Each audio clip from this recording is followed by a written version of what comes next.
এই একটি আয়াত আমাকে অনেক পরিবর্তন করেছে কোরআনের। এবং আমরা যদি কোরআনের এই আয়াতটাকে বুঝি, ছোট একটা আয়াত, তাহলে আপনাকেও অনেক পরিবর্তন করতে পারে আপনার চিন্তায়, আল্লাহর সাথে আপনার সম্পর্কে। আমরা কত বাস্তবতা দেখি, কিন্তু তার যে অন্তর্নিহিত রূপ তা আমরা কতটুকু বুঝি। একটা আয়াত যদি আমরা জীবনে ইমপ্লিমেন্ট করতে পারি, আমরা আমাদের জীবনের চিন্তায়, চেতনায়, মননে অনেক পরিবর্তন দেখব। আয়াতটা সূরা তহা 20 নম্বর সূরার 17 নম্বর আয়াত, ছোট্ট আয়াত। ওয়ামা তিলকা বিয়ামিনিকা ইয়া মূসা, সরল অর্থ, আর তোমার ডান হাতে এটা কি ইয়া মূসা। কত ছোট একটা আয়াত, কিন্তু এটার যে ফিলসফিক্যাল এবং স্পিরিচুয়াল ডেপথ, এটার যে বুঝ, আন্ডারস্ট্যান্ডিং, এটা এত গভীর এবং আমাদের জীবনের সাথে এত প্রাসঙ্গিক। আমরা যদি সেটা বুঝতে পারতাম, আসুন চেষ্টা করি। আমরা স্থির হয়ে বসি, আমরা আমাদের অন্য কাজগুলোকে একটু পাশে রেখে একটু আল্লাহর সাথে কানেক্ট হওয়ার জন্য আল্লাহ আমাদেরকে কি বলছেন, এই সূরায় কি শিক্ষা দিচ্ছেন, এই একটা আয়াত দেখি। প্রথমে বলি এটার কনটেক্সটটা কি।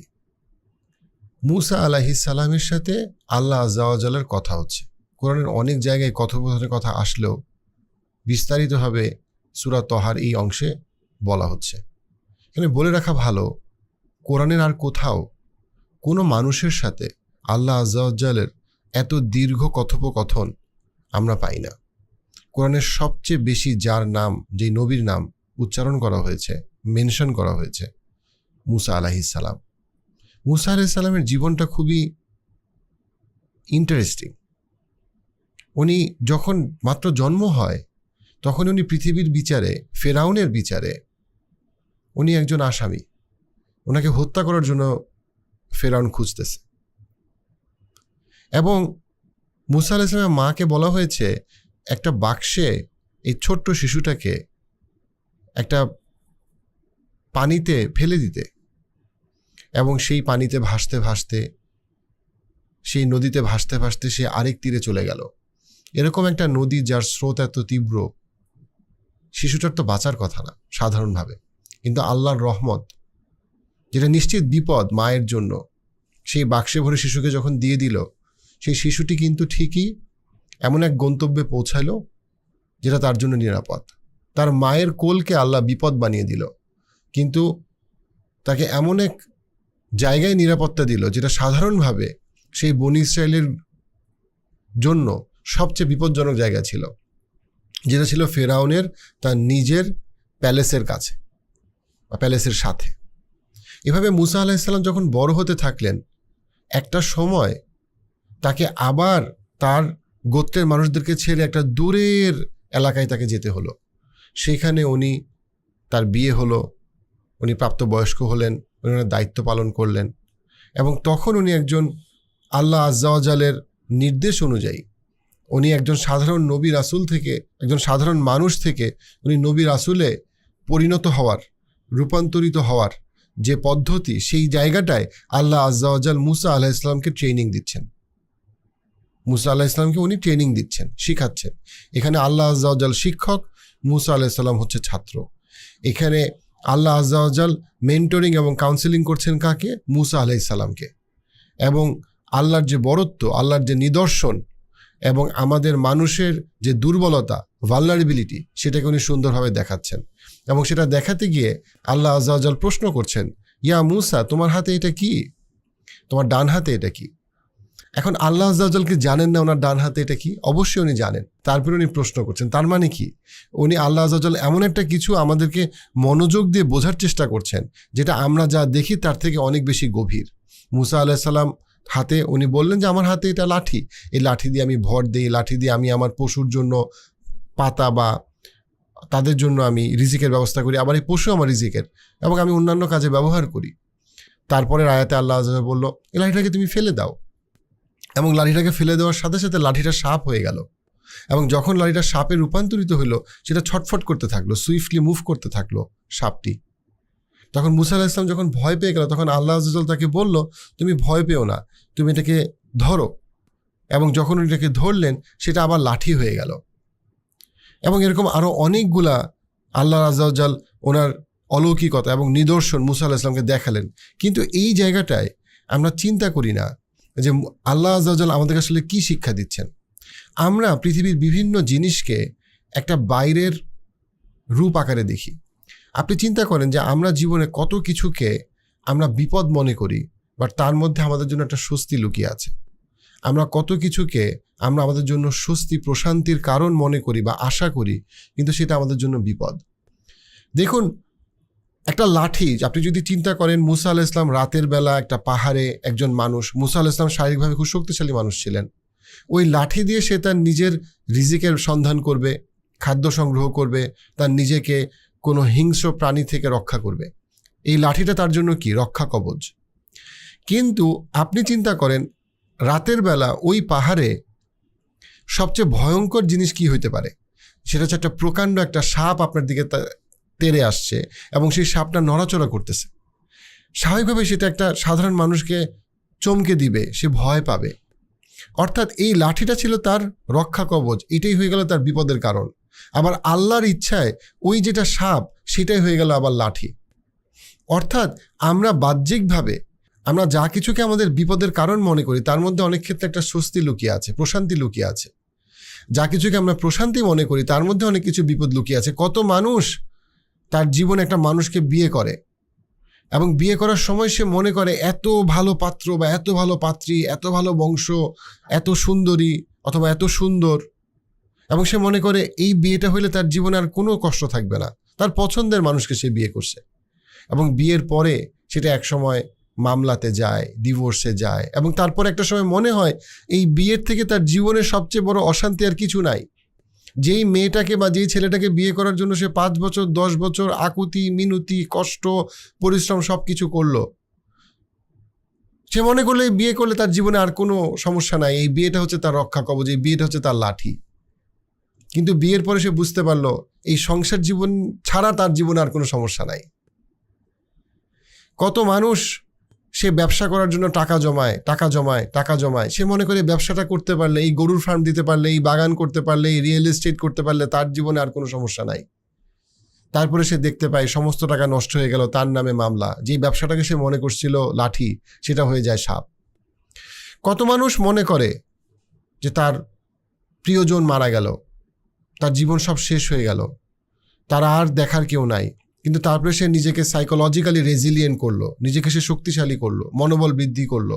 ওই প্রিয়জন মারা যাওয়ার পরে আগে সে নামাজ পড়তো না, প্রিয়জন মারা যাওয়ার পরে এখন সে প্রতি মুহূর্তে আল্লাহ আযজা ওয়া জালকে স্মরণ করে, সে নামাজ শুরু করলো, রোজা রাখলো, সে হেদায়েতের আলো পাইলো। যে প্রিয়জনের মৃত্যুকে সে মনে করছিল সাপ, তার নিরাপত্তার অভাব, সেটা হয়ে গেল তার জন্য লাঠি। আপনি জীবনে কত মানুষকে বিশ্বাস করেন, সে আপনাকে ঠকায়। কত মানুষকে আপনি দূরে সরায় দেন, অথচ সেই মানুষটা একসময় আপনার উপকার করে। কত চেনা মানুষ আপনাকে পিছন থেকে ছুরি ঘুরায়, আপনি মনে করেন চেনা মানুষটা আপনার জন্য লাঠি, কিন্তু সে আসলে আপনার জন্য সাপ। আর কত অচেনা অজানা মানুষ আপনাকে হয়তো ধার দেয়, উপকার করে, সঠিক সময়টা জানায়, সঠিক গন্তব্যে আপনাকে পৌঁছিয়ে দেয়। সেই মানুষটা আপনার জন্য লাঠি, কিন্তু আপনি তাকে চেনেন না। আল্লাহ আযজা ওয়া জাল একমাত্র যিনি জানেন যে কোনটা আপনার জন্য লাঠি, কোনটা আপনার জন্য সাপ, কোনটা আপনার জন্য ভালো, কোনটা আপনার জন্য খারাপ, কোনটা আপনার জন্য আপদ, কোনটা আপনার জন্য বিপদ, কোনটা আপনার জন্য স্বস্তি, কোনটা আপনার জন্য অস্বস্তি। কিন্তু আমরা বুঝি না, আমরা শুধু পৃথিবীর মানুষের দিকে তাকাই। এবার আপনি আবার ওই আয়াতের প্রশ্নটার দিকে তাকান, আল্লাহ কি বলছেন? আরে তোমার হাতে এটা কি মুসা? আল্লাহ তো জানেন তোমার হাতে এটা কি, কিন্তু আল্লাহ কি বলতেছেন যে তুমি কি আসলেই জানো তোমার হাতে এটা কি? তুমি কি এই যে বাস্তব রূপ দেখে যে তুমি মনে করতেছো যে এটা কি, তুমি কি আসলেই জানো এটা কি? কত অসুস্থ মানুষ সামান্য অসুখ নিয়ে হাসপাতালে যায়, হাসপাতালে গিয়ে ভুল চিকিৎসায় সে মারা যায়, অথচ সে যদি চিকিৎসায় না যাইতো হয়তো সে মারা যাইতো না। কত মানুষ তার সমস্যার সমাধানের জন্য সে একটা বিচারকের কাছে যায়, কিন্তু বিচারক অনেক সময় অসৎ হইলে তার সমস্যা আরো বাড়ায় দেয়। কত মানুষ সাহায্যের জন্য একটা মানুষের কাছে যায়, ওই মানুষটা তাকে আরো বাজেভাবে এক্সপ্লয়েট করে। আপনি কি আসলেই জানেন ওইটা কি যখন আপনি যাচ্ছেন? কিন্তু যদি আপনি সত্যিকার অর্থে আল্লাহর উপরে ভরসা করেন, ওই লাঠের উপরে বা সাপের উপরে ভরসা দিকে না তাকিয়ে আপনি সত্যিকার অর্থে যদি আল্লাহর উপরে ভরসা করেন, দেন আল্লাহ আপনার জন্য যথেষ্ট। এটাই আল্লাহ আযজা ওয়া জাল কোরআনে বলেছেন। আমরা অবশ্যই পৃথিবীর বিভিন্ন উপায় উপকরণ, আমরা কাজ করব, চাকরি করব, ব্যবসা করব, আমরা একটা মানুষকে ভালোবাসবো, বিয়ে করব, কিন্তু দিনের শেষে এর ভিতরে আসলে সত্যিকার অর্থে কি আছে এটা একমাত্র আল্লাহ আজ্জা ওয়া জালই জানেন। তাই আমাদের প্রথম সম্পর্ক এবং প্রধান সম্পর্ক হইতে হবে আল্লাহর উপরে, আল্লাহ আজ্জা ওয়া জালের উপরে। আমরা বিপদে পড়ি অথবা আমরা স্বস্তিতে থাকি, আমরা যখন কোনো ভালো সময় থাকি, আমরা মনে করি আমাদের আল্লাহ আজ্জা ওয়া জালকে আর প্রয়োজন নাই, কিন্তু এটা বোকামি। ওই ভালো সময়ের কারণেই হয়তো আপনি আল্লাহর প্রতি উদাসীন হয়ে যাচ্ছেন। আপনি মনে করতেছেন আমার ছেলে মেয়েকে আমি এত ভালোবাসি, এত সহায় সম্পদ দিয়ে যাব। ওই সহায় সম্পদের কারণেই হয়তো আপনার ছেলে মেয়ে অমানুষ হবে, অমানবিক হবে, বর্বর হবে, আপনাকেও ছেড়ে যাবে এবং আল্লাহর হেদায়েত থেকে দূরে সরে যাবে। যেই সম্পদ দিয়ে যাওয়াকে আপনি মনে করতেছেন আপনার সন্তানের জন্য বরকত, হয়তো সেটা আপনার জন্য হবে বিপদ। কত মানুষ আমেরিকার গ্রিন কার্ড, অস্ট্রেলিয়ার পিআর অথবা রেসিডেন্সির জন্য কত চেষ্টা করতেছে এবং একসময় হয়তো তারা পাবেও। তারা মনে করতেছে এইবার আমার আর জীবনে কোনো সমস্যা নাই, আমি এখন একটা উন্নত বিশ্বের, উন্নত দেশের সিটিজেনশিপ পেয়ে গেলাম। কিন্তু সেই সিটিজেনশিপ থেকে একসময় তার সন্তানের এমন একটা দেশে, এমন একটা পরিবেশে বড় হইলো যারা আল্লাহ হেদায়েত থেকে অনেক দূরে সরে গেল। তখন তারা আমাদেরকে ফোন করে, রিচ করে, কান্নাকাটি করে, কিন্তু বাই দ্যাট টাইম তার সন্তান আল্লাহ আজ্জা ওয়া জাল থেকে এত দূরে, তাকে ফিরে আনাটা অনেক কঠিন। যেই সিটিজেনশিপ প্রোগ্রামকে সে মনে করছিল হেদায়েতের আলো, সেটা অনেক সময় হয়ে যায় অন্ধকার। এমন বলছি না যে সবসময় বাইরের দেশে সেটেল করা খারাপ, আল্লাহ আজ্জা ওয়া জালই জানেন কোনটা লাঠি কোনটা সাপ, কিন্তু আমি জাস্ট বলতেছি আমাদের বাস্তব অভিজ্ঞতা থেকে আমরা যে বিষয়গুলো দেখি। অবশ্যই এটা সত্যি, এমন কিছু সন্তান বাংলাদেশে বড় হচ্ছে যারা আল্লাহর থেকে অনেক দূরে, আবার এমন কিছু সন্তান বিদেশের মাটিতে বড় হচ্ছে, সেটা কানাডা, অস্ট্রেলিয়ায় বলি, যারা আসলে আল্লাহর পথে অনেক দূর এগিয়ে যাচ্ছে। আল্লাহ আজ্জা ওয়া জালই জানেন যে সবসময় হেদায়েতের আলো কোথায় আছে। কিন্তু আমাদের অভিজ্ঞতা থেকে আমি এতটুকু বলছি, অনেক সময় আমরা যেটা মনে করি আমাদের সন্তানদের জন্য আলোকিত ভবিষ্যতের কারণ হবে, সেটাই তখন অনেক ক্ষেত্রে তাদেরকে আল্লাহর থেকে অনেক দূরে নিয়ে যায়। কিন্তু আমরা অনেক সময় আমাদের অন্ধবিশ্বাস কাজ করে যে না, আমি এটা জানি এটা লাঠি, আমি জানি এটা সাপ। না ভাই, আপনি জানেন না। আপনি আল্লাহর উপরে আগে ভরসা করেন, তারপরে আপনি আপনার ইন্দ্রিয়র উপরে ভরসা করেন। আপনি যা দেখছেন তা শুধু একটা বাইরের রূপ, কিন্তু এটার ভিতরে কি আছে আপনি জানেন না। মায়ের গর্ভে যখন শিশু থাকে, মা জানে না এই সন্তানটা কি মুত্তাকি হবে নাকি এই সন্তান এটা জালেম হবে, এ কি শিক্ষিত হবে নাকি এ অশিক্ষিত হবে, জানে না। ঠিক একইভাবে আমরা পৃথিবীতে যা কিছু আমার হাতে পায়ে দেখি, আমরা সত্যিকার অর্থে জানি না যে এটার আসল রূপটা কি। কিন্তু আমরা যদি নিজেদেরকে স্থির করি এবং আমরা যদি চিন্তা করি যে আল্লাহ আজ্জা ওয়া জাল আমাকে বলেছেন যে তুমি যদি আল্লাহর উপরে সত্যিকার অর্থে ভরসা করো, তোমার পৃথিবীর আশেপাশের যা কিছু হচ্ছে তার বাইরে তোমার যদি আল্লাহর সাথে সরাসরি একটা সম্পর্ক থাকে, তোমার হারানোর কিছু নাই। কারণ তুমি যদি সত্যিকার অর্থে আল্লাহর উপরে ভরসা করো, আল্লাহ তোমার জন্য যথেষ্ট। তাই যখন তোমার উপরে কোনো বিপদ আসবে তুমি ধৈর্য ধরবা। যখন তোমার উপরে আল্লাহ কোনো নেয়ামত দিবে, তোমার সম্পদ বাড়ায় দিবে, তোমার সমৃদ্ধি বাড়ায় দিবে, তোমাকে ছেলে মেয়ে দিবে, তখন তুমি আরও বেশি আল্লাহর নেয়ামতের প্রশংসা করবা, দান করবা। তখন আল্লাহর সাথে তোমার যে সম্পর্কটা বৃদ্ধি হবে, তার মাধ্যমে বিপদে অথবা প্রশান্তিতে তুমি সবসময় আল্লাহর সাথে সম্পর্কটাকে যখন আমরা প্রাধান্য দিব, তখনই আমরা বুঝবো যে এই পৃথিবীটা খুব ঠুনকো, আমার দৃষ্টি, আমার শ্রবণ শক্তি এটা খুব ঠুনকো।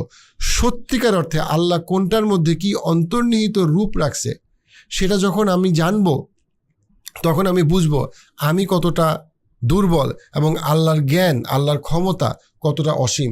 আল্লাহর উপরে যদি আমরা ভরসা করি, তখন আমাদের হঠাৎ করে রেগে যাওয়া, অনেক বেশি অশান্তিতে পড়া, সামান্য বিপদ হলে বা চাকরি চলে গেলে খুব বেশি দুঃখ পাওয়া, আর একটা প্রমোশন হলে মনে করা আমার থেকে বড় আর কেউ আছে, এই যে অস্থিরতা, এই যে খুব ছোট একটা কিছুতে অনেক বেশি উৎসাহ অথবা রাগ, এই জায়গা থেকে আমরা সরে গিয়ে আমরা স্থির হব।